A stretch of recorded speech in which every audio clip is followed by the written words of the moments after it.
اب دوسری حدیث بھی سن لیجیے، جس کے بارے میں نے یہ کہا کہ اگر ہم نماز پڑھ رہے ہیں اور یہ سوچ رہے ہیں کہ اللہ ہمیں بچا لے گا، اور جو لوگ بے نمازی ہے، جو لوگ دین سے دور ہے، اللہ صرف انہی کو ہلاک و برباد کرے گا، تو اگر ہمارا یہ نظریہ بن چکا ہے، اگر ہمارے ذہن و دماغ کے اندر یہ بات ہے، تو ذرا یہ حدیث سن لیجیے، بخاری شریف کے اندر یہ حدیث ہے۔ جناب محمد عربی صلی اللہ تعالیٰ علیہ وسلم نے فرمایا کہ جو لوگ اللہ کی حدوں پر قائم ہیں، جو لوگ دین پر چلتے ہیں، جو لوگ نماز روزہ کا اہتمام کرتے ہیں، ان کی مثال اور ان لوگوں کی مثال جو دین پر نہیں چلتے ہیں، جو نماز روزے کا اہتمام نہیں کرتے ہیں، جو دین والے ہیں اور جو بے دین والے ہیں، ان کی مثال ایسی ہے جیسے کہ یہ لوگ سفر کرنے کے لیے ایک ایسی کشتی میں سوار ہوئے جو 2 انتس کی ہے، 2 منزلہ کشتی ہے، شپ جسے کہتے ہیں۔ آپ صلی اللہ تعالیٰ علیہ وسلم نے فرمایا کہ اب سمندر کا لمبا سفر ہے،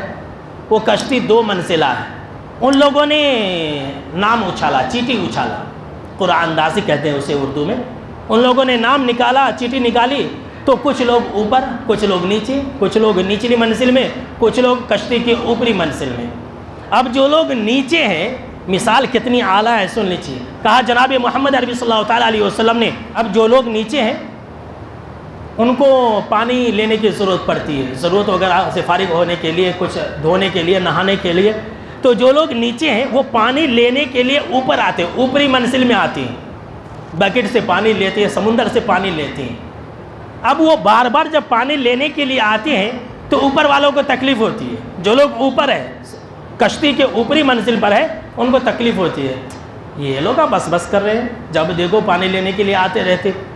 اب نیچے والوں نے کیا سوچا، ہم بار بار اوپر کیوں جانا، پانی لینے کے لیے اوپر کیوں جانا، ہم ایسا کرتے ہیں کہ کشتی میں سوراخ کر دیتے ہیں، یہیں سے پانی لے لیں گے۔ آپ صلی اللہ تعالیٰ علیہ وسلم نے فرمایا اب اوپر والے لوگ دیکھ رہے ہیں، اوپر والے لوگ دیکھ رہے ہیں کہ یہ لوگ، ان کا ارادہ یہ ہے کہ ہم نیچے سوراخ کر لیں اور پانی لے لیں، وہ لوگ دیکھ رہے ہیں۔ آپ صلی اللہ تعالیٰ علیہ وسلم نے فرمایا اب اگر اوپر والے لوگ نیچے والے لوگوں کا ہاتھ پکڑ لے، کشتی میں سوراخ نہ کرنے دیں، تو وہ خود بھی بچیں گے اور نیچے والے لوگوں کو بھی بچا لیں گے۔ لیکن اگر چھوڑ دیں، ہم کو کیا ہے، کرنے دو، وہ سوراخ کر رہا ہے، وہاں سے پانی بھر لے گا، ہم کو کیا ہے، اگر وہ چھوڑ دے اور ان کو اس بری حرکت پر نہ روکے، نہ ٹوکے، تو کیا ہوگا؟ آپ صلی اللہ تعالیٰ علیہ وسلم نے فرمایا نیچے والے تو ڈوبیں گے ہی، نیچے والے لوگ تو مریں گے ہی مریں گے۔ کیوں؟ کشتی میں سوراخ کرنے سے پانی جمع ہو جائے گا، ساتھ میں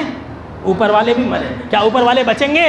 نہیں بچیں گے۔ تو یہی تعلیم اور یہی مثال ہے اللہ کے دین پر چلنے کی اور اللہ کے دین پر نہ چلنے والوں کی، اللہ کے دین کو پھیلانے کی اور اللہ کے دین کو نہ پھیلانے کی، یہی مثال ہے میرے بھائیوں۔ اگر ہم اللہ کے دین کو پھیلائیں گے، اللہ ہماری مدد کرے گا، اور اگر ہم اللہ کے دین کو نہیں پھیلائیں گے، وہ کر رہا ہے، وہ دیکھ لے گا، وہ بھگت لے گا، تو ساتھ میں وہ تو مریں گے ہی مریں گے، ہم اور آپ بھی مریں گے۔